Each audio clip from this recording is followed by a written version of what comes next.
So yun mga pare ko, dahil na-prank tayo kanina ni Ma'am Lizelle, hindi pwedeng ako lang. Mabawi naman tayo, pero kasi muno pa rin siya. Pero sila naman, wala naman ako lang. So, ayun naman. So ngayon guys, dahil nagluluto si Ma'am Lizelle, no?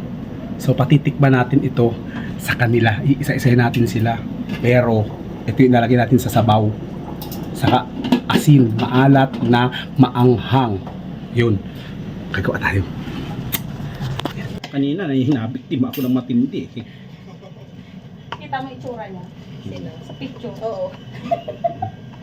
Ganda. So ito guys, mayroong asin na, may sili. Sasarap natin na. Sis, yung asin. Sabaw! Sabaw ng sili. Sarap. Sili ko. Alagyan natin. Oo, lagyan natin ulit.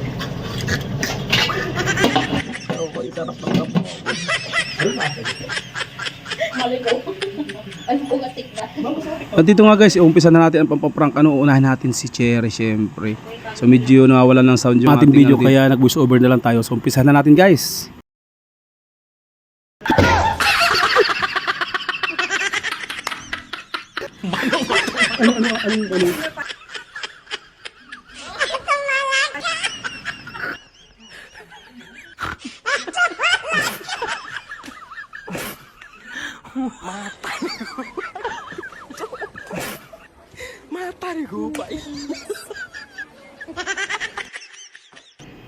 Siyempre mga idol, isunod na natin si partner, no? Si Bisdak. Ayan.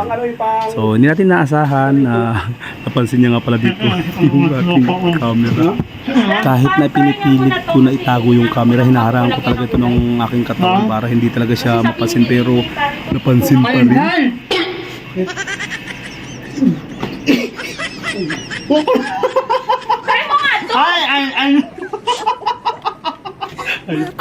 Ako ulan?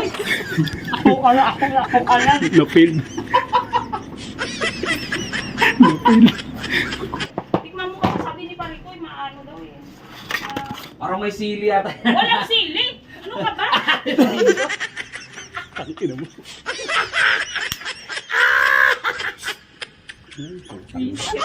Boss, tawag ka ni Ma'am Lizelle.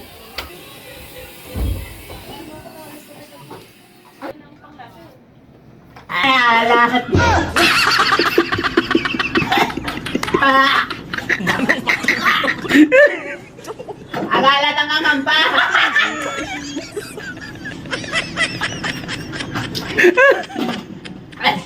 Marunong ka ba tayong magluto?